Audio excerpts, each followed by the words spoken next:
안녕하세요. 결혼 생활을 하면서 수많은 일을 겪게 된 30대 주부입니다. 전 결혼한 이후 정말 행복 그 자체였어요. 시부모님이 정말 좋으신 분이라서 시집살이 이런 거 전혀 모르고 살았습니다. 근데 저에게 형님이 생긴 순간부터 저의 행복이 한순간에 사라지게 됐습니다. 저의 속사정을 마음 편히 터놓고 말할 곳이 없어서 사연 보내기로 마음먹었어요. 결혼 생활을 하게 되면 아무래도 제일 의지되는 사이가 바로 동서지간이라고 하잖아요. 제 친구들 얘기 들어보면 며느리 마음은 며느리가 제일 안다고 형님이나 동서가 자기 자신 마음을 제일 잘 알아준다고 하더라고요. 게다가 이것저것 챙겨주는 것도 많아서 결혼하고 난 이후 남편 말고 제일 많이 의지되는 사람이 동서지간이라고 들었어요. 전 결혼하고 나서 형님이 없었어요. 며느리가 저 혼자였기 때문에 그래서 저에게도 빨리 형님이 생겼으면 좋겠다는 생각을 자주 하긴 했어요. 아무리 시부모님이 좋은 분이라고는 하지만 그래도 혼자서 며느리로 지내다 보니 좀 힘든 부분도 가끔 있을 수밖에 없거든요. 집안 행사가 있으면 며느리가 저 혼자라서 그걸 모두 감당하기에 약간 어려움이 있거든요. 다행히 시어머님이 그런 제 마음을 알아준 덕분에 다른 사람들 비한다면 고생을 덜하긴 하지만요. 그래도 속으로 빨리 형님이 생겼으면 하는 마음이 늘 있었는데요. 제 남편에게는 연년생 형 한 명이 있어요. 근데 그런 아주버님보다 동생인 제 남편이 먼저 결혼하게 됐었는데요. 아주버님은 원래 결혼 생각이 전혀 없었던 비혼주의자였기 때문에 형이 결혼을 먼저 해야 한다는 그런 거 전혀 신경 쓰지 말고 마음 편히 우리 보고 결혼하라고 하더라고요. 저희 시부모님의 제일 걱정거리가 장남은 대체 언제 결혼하나 이건데요. 그 정도로 결혼할 마음이 전혀 없어 보였죠. 제가 몇 번 주선 자리를 만들었는데도 끝까지 마음이 바뀌지 않았어요. 요즘 같은 시대에 비혼주의자가 많다고 해도 시간이 지나면 결혼 생각이 바뀌지 않을까 기대했는데 저희 부부가 결혼한 지 6, 7년이 된 상태에서도 결혼 소식이 들리지 않았어요. 그래서 정말 결혼 안 할 생각인가 보다. 이 집안 며느리는 나 혼자겠구나. 아쉬운 마음이 들었는데 그 생각을 한 지 얼마 안 되어서 갑자기 아주버님께서 결혼하겠다고 하시더라고요. 그래서 저를 포함한 시댁 식구들 전부 집에 경사 났다면서 엄청 좋아했어요. 이제 나에게도 남편이 아닌 의지하고 친구처럼 지낼 형님이 생기는구나 좋아했었는데 저의 꿈이 한순간에 무너졌어요. 아주버님께서 결혼 허락을 받기 위해 시부모님 댁에서 다 같이 모인 적이 있어요. 근데 전 형님의 얼굴을 보자마자 얼굴이 썩 굳었습니다. 형님도 마찬가지로 분명 저를 보고 많이 놀란 눈치더라고요. 그 이유는 형님이 저의 고등학교 동창이기 때문인데요. 고등학교 동창이면 오히려 좋은 거 아닌가? 그런 생각 당연히 들 수 있습니다. 근데 좋아할 만한 사이가 아니기 때문인데요. 형님과 전 같은 고등학교 같이 나온 동창이지만 저와 전혀 친하지 않았고 오히려 앙숙이었어요. 그 이유는 형님께서 저의 친한 고등학교 친구를 심하게 왕따시켰던 주동자였기 때문인데요. 지금도 여전히 친한 제 친한 친구를 정말 심하게 괴롭혔답니다. 요즘 학교폭력 주제를 다룬 드라마 덕분에 학폭에 대한 관심이 많이 생겼잖아요. 그만큼 학교폭력에 대한 경각심도 생겼고요. 형님은 고등학교 시절 제 친구에게 했던 행동들은 정말 끔찍했어요.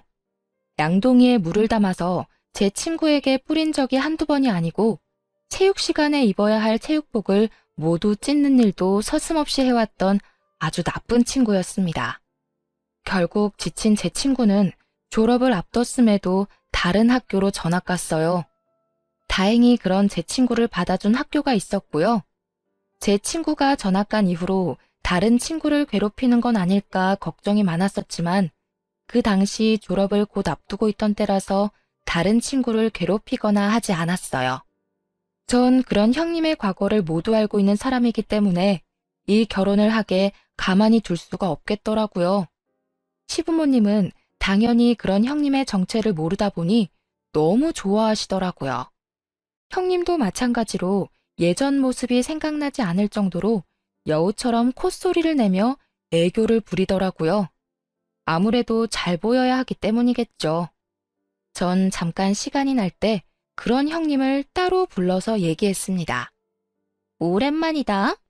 너가 규환 씨 동생 와이프일 거라고는 생각지도 못했었는데. 너가 이제 내 동서가 되는 건가?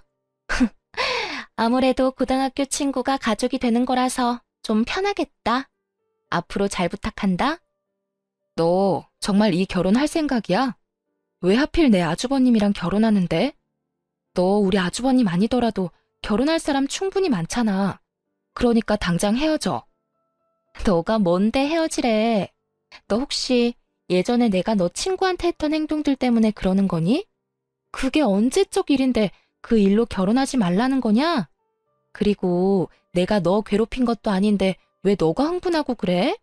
오바 좀 하지 마. 너도 알고 있네. 너가 내 친구한테 잘못한 짓들 말이야. 그럼 아주버님한테 다 말해도 되는 거네? 알겠어. 너가 그렇게 당당하면 내가 솔직하게 말해도 크게 문제될 것도 없겠다. 야, 너 진짜 말할 생각은 아니지? 이 결혼 못하게 되면 내가 조용히 넘어갈 것 같아? 너 그 입 조심해. 너 때문에 이 결혼 못하게 되면 내가 너 죽일 거야. 알겠어? 형님은 자기 결혼 망치면 절 죽이겠다는 말도 서슴없이 했어요. 그래도 전 이 사실을 가족들에게 알려야 되겠다는 마음을 굳게 먹었고 제 남편에게 먼저 말해야 되겠다고 생각하게 됐습니다. 자기야, 있잖아. 당신한테 할 얘기가 있어. 형님들 분과 관련된 이야기야. 어? 무슨 얘기? 사실 형님들 그 사람이랑 나랑 같은 고등학교 동창이거든? 근데 그 사람 내 친구 왕따 당하게 만든 주동자야. 그것도 아주 심한. 그래서 난 그 여자랑 아주버님이랑 결혼 절대 안 했으면 하거든? 며칠 전에 아주버님이 결혼 허락 받겠다고 왔었던 날 기억하지? 그날 내가 그 여자한테 따로 결혼 안 했으면 한다고 말했더니 이 결혼 방해하는 순간 나 죽이겠다는 말도 했어. 내가 오지랖 부린다는 것쯤 충분히 알겠는데 이제까지 걔가 내 친구한테 해왔던 행동들 내가 전부 봤던 사람이다 보니 이 결혼 안 했으면 해. 사람은 쉽게 변하지 않는다고 하잖아. 그렇게 못된 애가 아무리 개가천선했다고 해도 언제 또다시 본 모습으로 돌아갈지도 모르는 거고. 당신 생각은 어때? 정말이야? 아무리 과거라고 해도 그런 과거를 갖고 있는 사람이면 나도 반대야. 언제 다시 돌변할지도 모르는 거고. 당신은 그냥 모른 척하고 가만히 있어. 내가 엄마랑 형한테 따로 말해볼게. 부탁할게. 나 그 여자가 내 형님이 되는 꼴 절대 못 봐. 그 사람이 내 형님이 된다면 평생 아주버님 보기도 싫을 것 같아. 남편은 저에게 따로 얘기를 듣고 저와 같이 이 결혼에 대해 반대를 심하게 했어요. 그래서 남편은 아주버님과 어머님께 따로 이 사실을 말하게 됐는데요. 어머님은 팔짝 뛰며 이 결혼 반대라며 화를 내셨다고 해요. 학교 폭력이 얼마나 나쁜 짓인데 그런 짓을 했던 여자는 우리 집안 식구가 될 수 없다면서 결사반대를 하셨습니다. 근데 정작 아주버님의 의견은 달랐어요. 그건 그냥 과거일 뿐이라고. 지금은 성인이고 그 일에 대해서 충분히 반성하고 있을 거라고 하더군요. 남편과 시어머님이 크게 반대를 했음에도 결국 아주버님은 결혼을 그대로 진행했습니다. 그리고 아주버님은 본인이 형님의 학교 폭력에 대한 이야기를 알고 있다는 것을 끝까지 모른 척 하더라고요. 자신이 이 사실을 알고 있다는 걸 형님이 알게 되면 괜히 저한테 불똥이 튀기지 않을까 싶다면서요. 전 앞으로 그 여자한테 형님이란 호칭을 써야 한다는 것부터가 마음에 들지 않았습니다. 시어머님은 제가 걱정이 됐는지 가족들 있는 앞에서만 형님이라 부르고 뒤에서는 편하게 이름을 부르든 말든 크게 신경 쓰지 않겠다고 하셨어요. 그렇게 가족들 반대 속에서도 결혼하게 된 아주버님은 입이 찢어져라 너무 좋아하셨어요. 너무 좋았던 나머지 와이프를 아기처럼 대하더라고요. 원래 두 사람은 같은 직장에 다니던 사람인데 결혼한 직후 형님 보고 편하게 집에서 쉬며 지내라고 직장까지 그만두게 했어요. 원래 형님은 전업주부가 꿈이라고 했거든요. 아주버님이 회사에서 나름 연봉이 높은 사람이라서 형님 한 명 일 그만둬도 크게 문제가 될 게 전혀 없거든요. 형님도 그거 노리고 결혼한 눈치였고요. 형님은 일을 그만둔 이후 마치 배짱이라도 된 것처럼 엄청 신나게 노는 눈치였어요. SNS를 보면 여행을 엄청 다니는 것 같더라고요. 원래 결혼하기 전에도 아주버님과 자주 해외여행을 다녔던 것 같더니만 결혼하고 난 뒤로는 아주버님과는 물론이고 아주버님이 힘들게 번 돈으로 친구들과도 비싼 호텔에 가서 놀거나 국내 여행을 자주 다니는 것 같았어요. SNS에 호캉스한 것부터 아주버님과 다녀온 해외여행, 친구들과 다녀온 국내 여행 사진을 매주 올렸습니다. 아무리 아주버님이 돈을 잘 버는 직장이라고 해도 이렇게 사치를 부리며 살아도 되는 건가 싶었어요. 아주버님의 지극정성 덕분에 형님의 씀씀이는 나날이 커지게 됐는데요. 여행은 물론이고 매주 피부 마사지를 받을 수 있게 해주기도 했답니다. 형님 용돈만 한 달에 300만 원 이상이라고 들었어요. 그 말을 듣자마자 시어머님이 이 사실을 알게 되면 난리도 아니겠다 싶더라고요. 평소 돈에 대해 아쉬운 소리를 해본 적이 없는 아주버님께서 형님의 씀씀이가 도저히 감당이 안 됐는지 저 몰래 제 남편을 찾아갔다고 해요. 제 남편한테 1,000만 원만 빌려줄 수 없냐는 말까지 했다고 합니다. 동생아, 나 돈 좀 빌려줘라. 내가 요즘 생활비가 너무 부족해서 살 수가 없어. 무슨 소리야. 형이 돈이 부족하다니. 형 한 달에 얼마나 돈 벌고 있는지 내가 다 아는데 무슨 일 때문에 그래? 너 형수가 용돈을 너무 많이 쓴다. 한 달에 300만 원이나 써. 제발 그만 좀 써라 말해봐도 내 말을 안 들어. 뭐? 미친 거 아니야? 아무리 형이 돈을 잘 번다고 해도 한 달에 개인적으로 300만 원 쓰는 건 말이 안 돼. 제발 그렇게 쓰지 말라고 말 좀 제대로 해보지. 그러면 집을 나가는데 어떡하냐? 나도 미칠 지경이다. 형님이 쓰는 돈들 때문에 내야 할 보험비, 관리비 등 밀렸다고 하더라고요. 그 말을 듣게 된 남편은 화가 나서 그럼 형님을 직장에 다니게 하든지 용돈을 줄이든지 하라고 했더니 그런 말을 하면 며칠 동안 집을 나간다고 해요. 그래서 회사에 다니라는 말조차 꺼내지 못한다고 합니다. 결국 남편은 돈 빌려주려고 했던 마음이 그 말을 듣는 순간 싹 사라졌다고 해요. 그래서 남편은 아주버님께 정신 좀 차리면서 살라는 말을 한 뒤 돈을 빌려주지 않았다고 해요.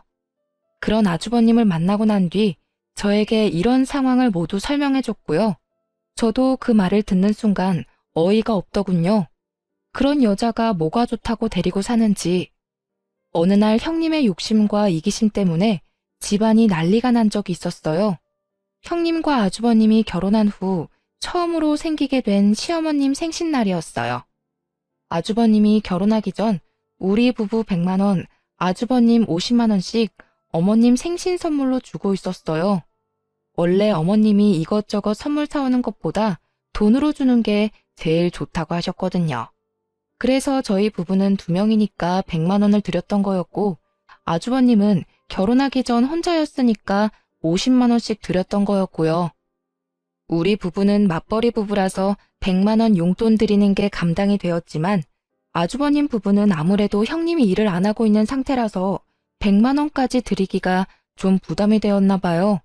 그래서 아주버님은 결혼하고 난 뒤에도 50만 원을 드리게 됐습니다. 어머님도 그걸로 크게 뭐라고 하지 않으셨고요. 그렇게 저녁을 먹고 어머님께 생신 선물로 용돈을 드리는 시간을 갖게 됐는데 갑자기 형님의 표정이 싹 굳더라고요. 여보, 어머님한테 준 봉투 뭐야? 좀 두툼해 보이네? 돈이야. 엄마 이번에 생신인데 용돈 드려야지. 지난번에 엄마한테 돈 준다고 당신한테 미리 말했잖아. 얼마? 얼마 담았는데? 50만 원. 당신이랑 결혼하기 전부터 엄마한테 매년 생신 때마다 50만 원 드렸어. 50만 원? 10만 원만 드리면 되지. 뭘 50만 원까지 드려.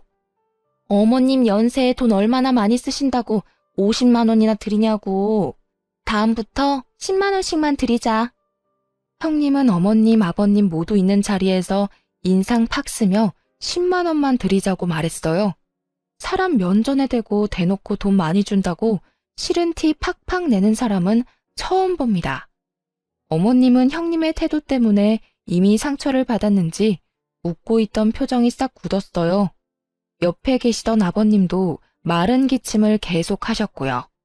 아주버님은 중간에서 많이 난처해 보였답니다. 형님, 아무리 그래도 부모님께 드리는 돈인데 뭐 어때요? 자주 드리는 용돈도 아니고 1년에 딱 한 번만 드리는 용돈인데. 동서, 말 이상하게 한다. 동선에는 맞벌이니까 50만 원은 아무렇지 않게 줄 수 있는 돈이겠지. 근데 우리는 홀벌이라 50만 원은 큰 돈이야. 그러니까 생각 좀 하고 말해. 야, 이 돈 안 받으련다. 꼭 내 생일날 돈 가지고 이 난리를 쳐야 되겠냐? 그네 너 돈 가지고 그러는 거 아니다. 우리 큰아들 이제껏 돈 가지고 쫌생이처럼 굴었던 적 단 한 번도 없어. 우리 아들이 번 돈 가지고 왜 너가 생색이니? 솔직히 내가 알고도 모른 척한 거 많다. 너 이제까지 내 아들 돈 가지고 친구들이랑 여행 다니고 너 피부과 다닌 거 내가 모를 줄 알았니? 너가 지금 다니고 있는 피부과 내 친구도 다니는 피부과야. 너 매주 그 피부과 출근 도장 찍는다며? 너 결혼하고 나서 직장 바로 그만뒀는데 무슨 돈으로 그 피부과 다니는 거니? 그 돈 다 내 아들 돈이잖아. 그래놓고 우리 큰아들이 엄마한테 생일이라고 용돈 좀 주겠다는데 그게 그렇게 아까워? 어? 어머님, 이제 아들이 돈 벌고 어디에 쓰는지 간섭하면 안 되시죠. 이 사람 결혼하기 전까지는 어머님이 간섭했을지 몰라도 결혼했으면 이 사람 번 돈 이제 제가 알아서 해야 할 부분이라고 생각해요. 그러니까 어머님께 주는 용돈도 제가 알아서 해야 할 부분이라고 생각해요. 그러니까 제가 하는 말 너무 섭섭하게 느끼지 마시고 이해해 주세요. 그래, 그럼 이 돈 갖고 이 집에서 당장 나가. 앞으로 우리 집에 발도 들일 생각하지 마. 나한테 이 돈 주는 것도 아까우면 내 입으로 들어가는 모든 음식들도 모두 아깝고 그렇겠네. 앞으로 나 볼 생각하지 마. 알겠니? 네, 그럴게요. 어머님 그 말 꼭 지키시길 바랄게요. 여보, 당장 일어나. 우리 이제 앞으로 올 일 없을 거야. 당장 나가자고. 형님은 끝까지 어머님 말씀에 지지 않고 말대답을 했습니다. 그렇게 형님은 어머님 말씀대로 어머님을 평생 안 보고 살 작정인지 아주버님을 억지로 끌고 나가려고 했어요. 그러던 와중에 형님은 아버님이 제일 아끼는 도자기를 실수로 건드려 깨뜨리고 말았습니다. 그걸 본 아버님도 덩달아 화가 나셨어요. 우리 집에 개집에 한 명 잘못 들어와서 별의 별일이 다 생기는구나.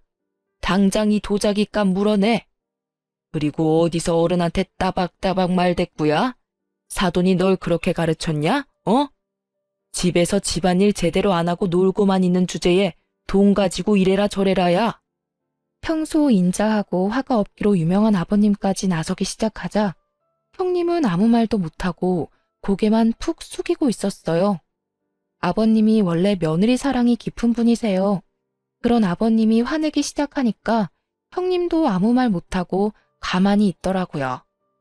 아버님이 화내기 시작하니까 가만히 옆에서 지켜만 보고 있던 아주버님도 뒤늦게 죄송하다고 사과를 한 뒤 서둘러 집으로 돌아갔습니다. 그리고 며칠 뒤 어머님 통장으로 도자기 값과 용돈이 같이 들어왔다고 해요.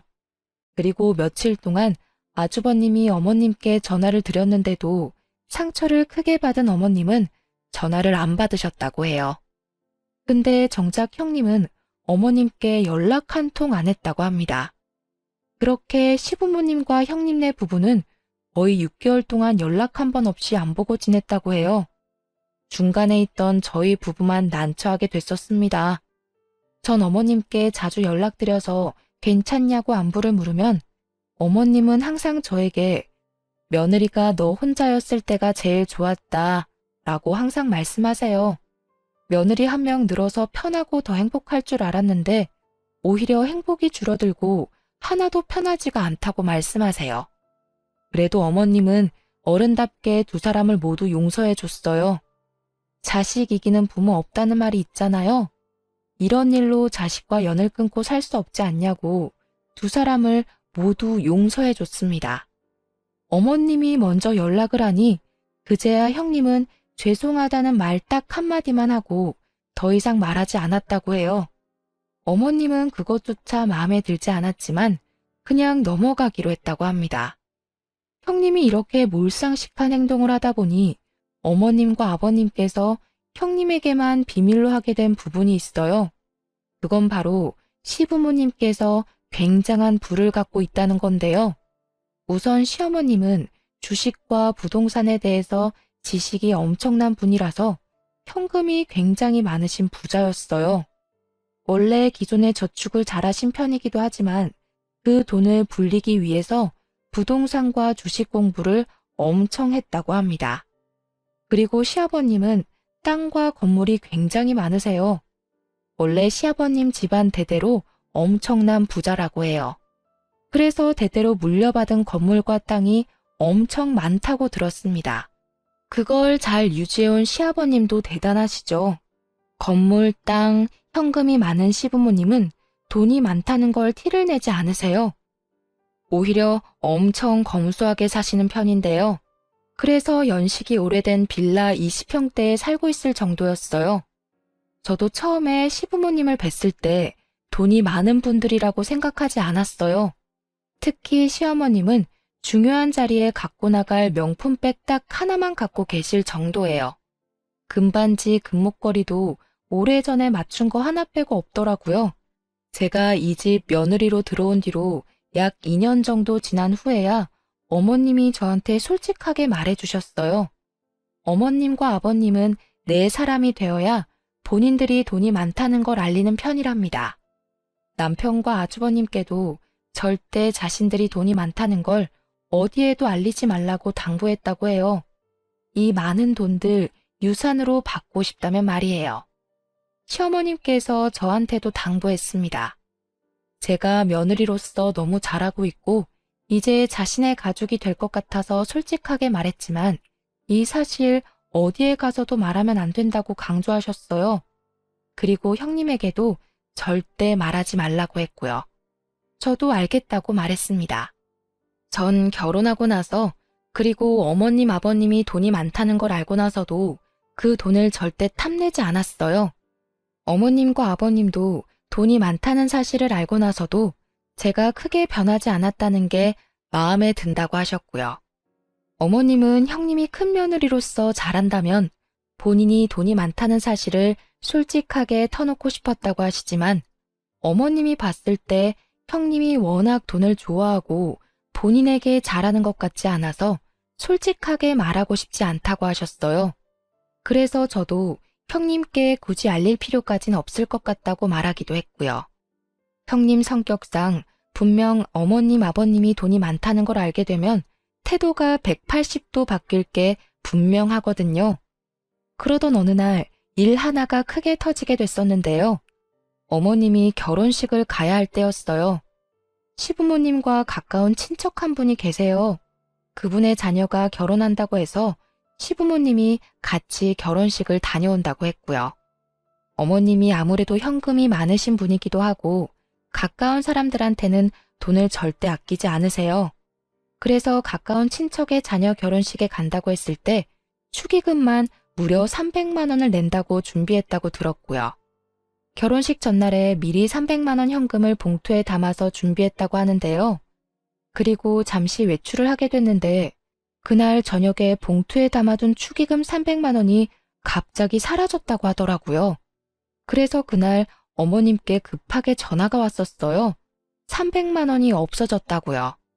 저와 남편, 시아버님까지 그 돈에 대해 전혀 모르고 있다고 말했었고요.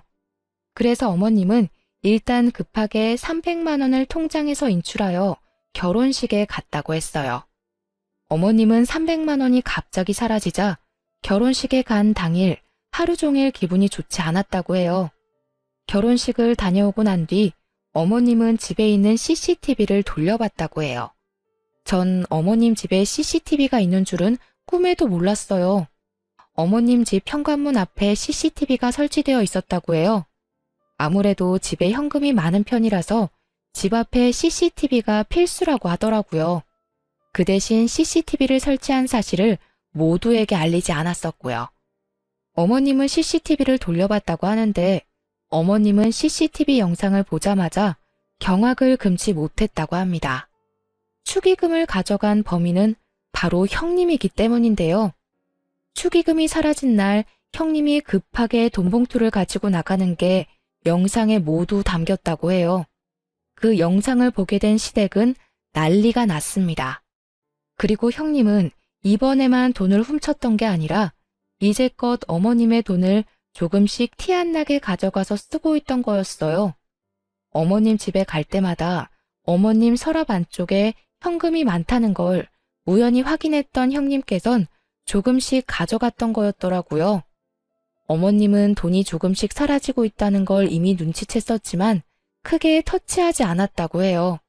근데 이번에 영상으로 모든 걸 알게 된 어머님은 가만히 있으면 안 되겠다 생각했다네요. 계산해보니 형님이 가져간 돈만 무려 1,000만 원이 넘는다고 합니다. 이 사실에 대해 전부 알게 된 어머님은 그날 당일 형님네 부부와 저희 부부를 모두 호출했어요. 아무것도 모르고 있는 형님의 표정은 순진무구했었는데요. 어머님은 그런 형님을 보자마자 뺨을 때리셨어요. 우리 집에 도둑년을 뒀었네. 너 이제까지 내 돈 조금씩 가져갔었더라. 근데 겁도 없이 이젠 대놓고 300만 원 담긴 돈 봉투를 그냥 가져가? 너가 사람이니? 어떻게 그걸... 어머님, 죄송합니다. 제가 죽을 죄를 졌어요. 제가 돈이 너무 급한 나머지 잠깐 미쳤나 봐요. 어디 할 짓이 없어서 너 심히 돈을 훔쳐. 당장 그 돈 돌려놔. 알겠어? 이제껏 이딴 년을 내 큰 며느리라고 생각하며 살아왔더니 내가 미쳤지. 더 길게 생각할 것도 없다. 너희들 당장 이혼해. 우리 집에 이딴 도둑년을 내 며느리로 둘 수 없어. 어머님, 저 이 사람이랑 절대 이혼 못해요. 한 번만 용서해 주세요. 제가 정말 속죄하면서 살겠습니다. 어머님 돈 많이 훔치지도 않았어요. 제발 용서해 주세요. 저 이 사람이랑 이혼하면 앞으로 죽을지도 몰라요. 민규한, 너 이 엄마 말 들었어, 못 들었어? 이 도둑년이랑 이혼 안 할 거야? 이 계집년이 내 돈 훔쳐간 게 1,000만 원이 넘어. 그동안 너 돈 빼먹은 것도 모자라서 이제 내 돈까지 탐냈다고. 너 얘랑 이혼 안 하면 나랑 평생 못 보고 살 줄 알아. 나 얘 내 며느리로 뒀다가 혈압으로 쓰러질 것 같아. 고민 좀 해볼게요. 일단 저 이 사람과 따로 얘기 좀 하고 올게요. 엄마, 일단 제가 대신 사과할게요. 당신 당장 나와. 나랑 얘기 좀 해. 아주버님도 어머님처럼 많이 화가 난 모양인지 어머님의 말씀을 모두 듣고 형님을 데리고 나갔어요. 어머님께 따로 들은 얘기지만 아주버님 그날 엄청 화가 난 나머지 형님께 손까지 올릴 뻔했다고 합니다. 다행히 때리지는 않았다고 하는데요. 그 이유는 형님이 임신을 한 상태였기 때문이에요. 아주버님이 이혼하자고 말한 뒤 자신을 때리려고 하니 그 순간 지금 임신한 몸이라고 책임지라고 말했다네요. 아주버님은 그 말을 듣고 더더욱 이혼하기로 결심했는데요. 이유는 아주버님께서 임신이 불가능한 몸이기 때문이에요. 여보, 나 임신했어. 당신 애 가졌다고. 그런 나 때리기까지 한다고? 어디 한번 때려봐. 당신 애 가진 사람인데 때릴 수나 있겠어? 임신을 했다고? 그 애가 내 애라는 증거 있어? 어디? 당신 지금 크게 착각하고 있는 게 있는 모양인데 나 무정자증이야. 애 가질 수 없는 몸이라고. 그런 내 아이를 가졌다는 거야? 뭐? 그게 무슨 말이야? 무정자증이라니. 그런 사실을 나한테 말 안 하고 결혼했다는 소리야? 지금 그게 중요해? 나랑 결혼한 당신이 다른 남자 아이를 가지고 왔는데 당신 지금껏 누구랑 침대에서 뒹굴고 왔길래 그래? 다른 남자랑 침대에서 뒹굴고 와놓고 그 애가 내 애라고 거짓말을 하는 거야? 와, 이런 여자를 내 와이프라고 데리고 산 게 더럽고 수치스럽다. 당신 용서해줄까 잠시 생각한 내가 등신이지. 아주버님이 예전에 큰 사고를 당한 적이 있다고 해요.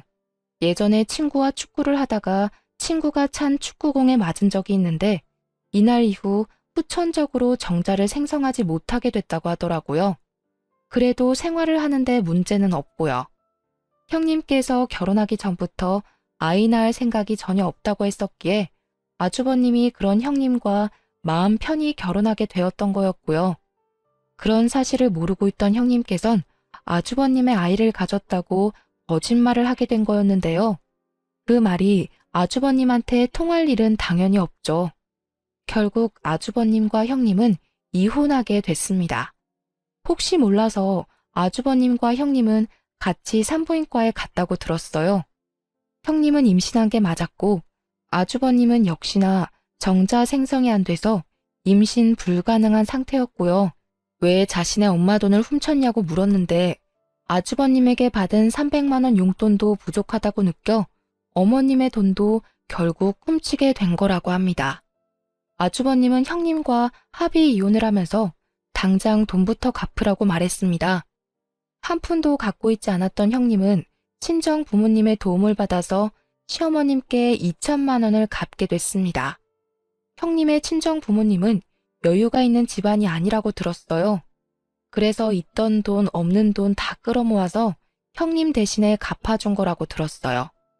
그리고 형님은 아무래도 아주버님과 살면서 직장을 다니지 않았던 상태였기 때문에 이혼하면서 한 푼도 갖지 못한 상태로 쫓겨나가게 된 거였는데요. 아무래도 이제까지 흥청망청 쓰던 버릇이 있어서 이혼하고 난 이후에도 씀씀이가 크게 달라진 게 없다고 하더라고요. 직장도 구하지 않은 상태에서 친정 부모님 도움을 받아서 지내던 형님은 그런 친정 부모님한테도 버림을 받았다고 하네요. 아무래도 친정 부모님도 형편이 좋지 못하다 보니 씀씀이가 큰 형님을 감당하기에 어려움이 있었죠. 재산이 단 한 가지도 없던 형님은 친정 부모님한테도 쫓겨난 이후 재취업을 하기 위해 열심히 움직였다고 하지만 아무래도 경력이 단절된 상태라서 재취업을 하는데 어려움이 있었다고 하네요. 그리고 임신한 상태라서 다시 일을 하는 것조차 좀 버거웠던 모양이에요. 뒤늦게 한 사실이지만 형님의 아빠 아이 정체는 아직까지도 모른다고 합니다. 제 친구가 알려준 사실인데 형님이 이혼하기 전 친구들과 제주도 여행을 갔었을 때 아주버님 몰래 남자들과 합석을 하게 됐고 거기서 하룻밤을 보냈다고 해요. 거기서 가진 애라고 하는데요. 그 당시 하룻밤을 보냈던 남자의 연락처는 받지 않았기 때문에 임신한 아이를 혼자 키워야 되는 상황이 돼버린 거죠. 갈 곳이 없고 게다가 일할 곳도 찾지 못한 형님은 돌고 돌다가 저한테 찾아온 적이 있어요. 형님은 저희 집까지 찾아오기엔 염치가 없었는지 저를 따로 카페에 불렀었는데요. 동서, 아니, 지혜야, 오랜만이다. 잘 지냈어? 얼굴 많이 좋아 보이네. 너가 알아서 우리 아주버님과 이혼해준 덕분에 요즘 살맛이 나네. 무슨 일로 불렀어? 우리 이제 앞으로 절대 볼 일 없을 줄 알았는데. 아, 배 많이 나왔다. 곧 출산 앞두고 있겠네? 사실 이거랑 관련이 있어서 말이야. 나 2달 뒤에 애 출산하거든? 근데 내가 지금 갈 곳이 없어서 말이야. 애 나오면 산후조리도 해야 하고 그래야 하는데 내가 지금 마땅히 지낼 곳이 없어서 그 의한테 전화하고 싶어도 내가 그럴 염치가 없어서 혹시 너 돈 좀 있으면 빌려줄래? 이 몸으로 고시원에 들어갈 수도 없는 거고 이 동네 모텔에서라도 지내고 싶은데 그럴 돈도 없어서 말이야. 딱 500만 원만 빌려줄래? 내가 애 낳고 꼭 갚을게. 내가 널 뭘 믿고 돈을 빌려줘? 우리 어머님 돈까지 훔친 너인데 내가 왜? 그러니까 인생 착하게 살지 그랬어. 내 친구한테 학폭한 것도 모자라서 우리 어머님한테 그렇게 못된 짓을 했던 너인데 내가 뭐하러 널 믿고 돈을 주겠니? 곧 태어날 애가 불쌍하다. 앞으로 나 이렇게 따로 보자고 하지 마. 지혜야, 딱 한 번만 도와줘. 내가 잘못했지. 우리 아이는 잘못한 게 없잖아. 제발 아이 생각해서라도 부탁할게. 어? 나 이렇게 지내면 우리 아이 건강하게 태어나지도 못해. 한 번만 부탁할게. 아니, 내가 왜 너애까지 신경을 써야 하는데. 너가 알아서 케어해. 그건 너가 알아서 할 일이야. 내가 아무리 잘못 살았다고는 하지만 우리 애가 무슨 죄야. 제발 도와줘. 전 형님한테 돈을 빌려주지 않았습니다. 동창들 얘기 들어보니까 고등학교 친구들한테 돈을 빌리기 위해 다 연락을 돌렸더라고요. 형님과 같이 여행 다녔던 친구들조차 그런 형님과 손절했다고 하더라고요. 형님이 아주버님과 결혼할 때나 좋은 친구였지 이혼하고 나서 땡전 한 푼 없는 형님과 어울려 다니고 싶지 않다고 버렸다고 하더라고요. 게다가 본인이 왕따 시켰던 제 친구한테까지 연락을 해서 돈 빌려달라고 했다고 하더군요. 양심도 없는 년, 너 지금 꼴이 얼마나 우습고 못났는지 알고 있니? 곧 태어날 애 생각하는 사람이라면 안 태어나게 해주는 게 제일 좋을 거야. 너 같은 엄마 밑에서 뭘 보고 자라겠냐?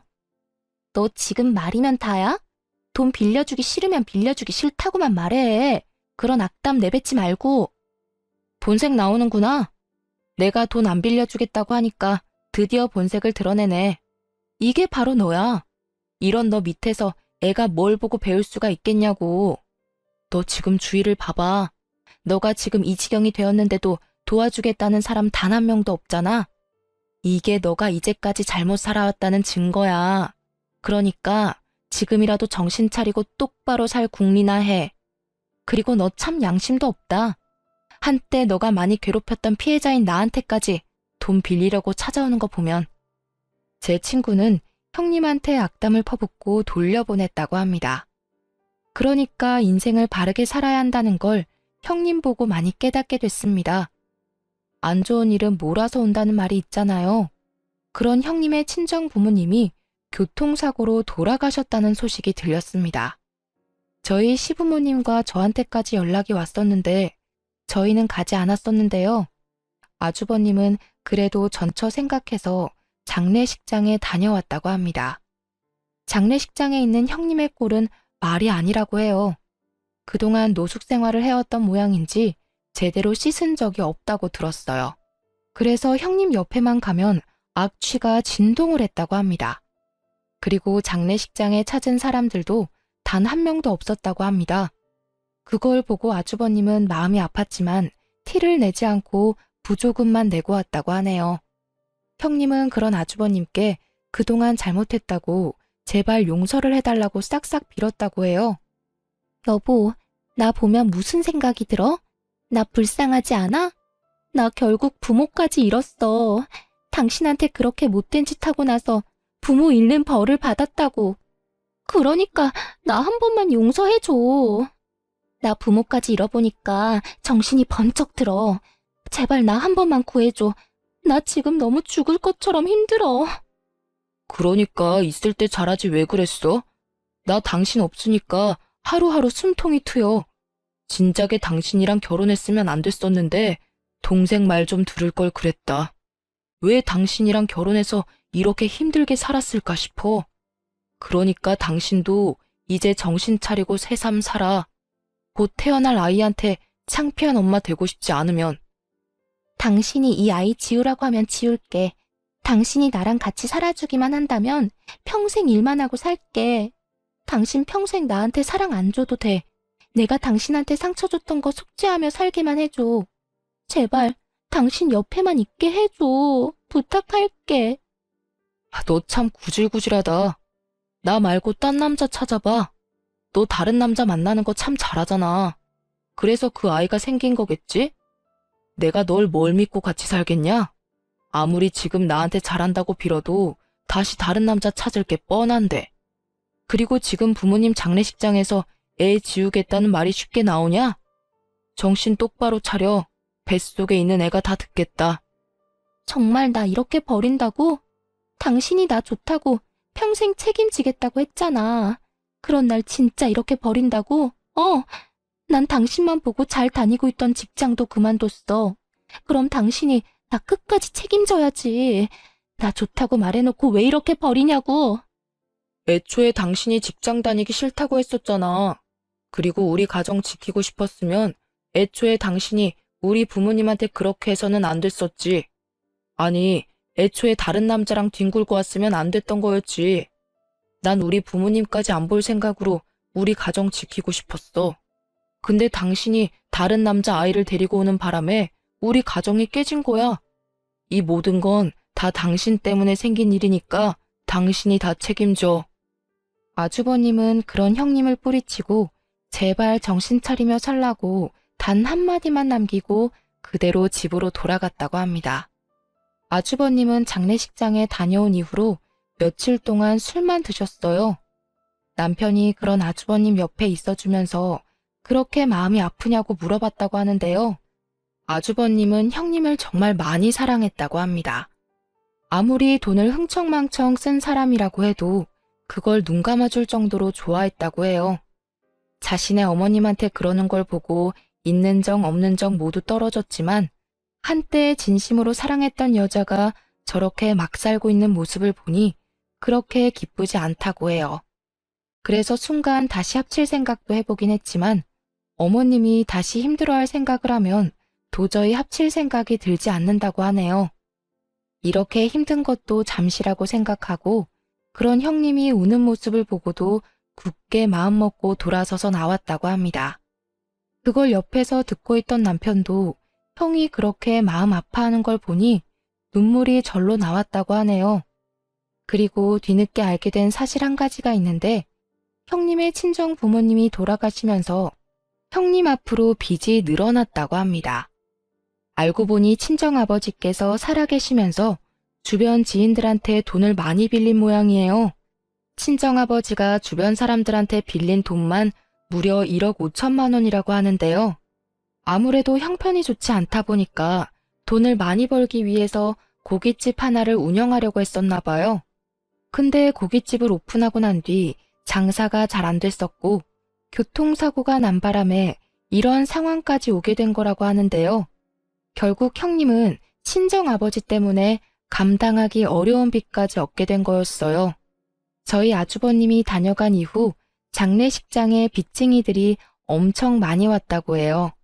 그래서 형님한테 돈 갚으라고 엄청 독촉을 했다고 합니다. 그 빚쟁이들은 형님이 임신한 상태라는 걸 알고 있는데도 돈 달라고 정신적으로 독촉했다고 하는데요. 그 뒤로 스트레스를 엄청 받았던 형님은 결국 만삭인데도 불구하고 유산을 하게 됐었고 바로 입원을 해서 아이를 떼어내는 수술을 받았다고 합니다. 몸을 회복해야 하는 상황에서도 형님이 있는 곳이라면 빚쟁이들이 찾아가서 돈 갚으라고 엄청 난리를 치고 간다고 하는데요. 형님은 초반에 내가 그 돈 왜 갚아야 하냐고 따박따박 반박을 한 것 같지만 지금은 그런 기력이 없는지 돈 갚겠다는 말만 할 뿐 더 이상 어떤 말도 하지 않는다고 해요. 형님네 아버님께 돈을 빌려준 사람 중 제 친구 어머님도 계시거든요.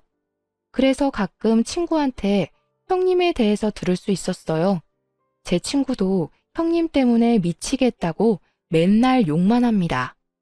형님은 몸을 제대로 회복하지도 못한 상태에서 낮에는 부잣집 가정부로 일하고 있고 밤에는 대리운전으로 돈을 번다고 해요.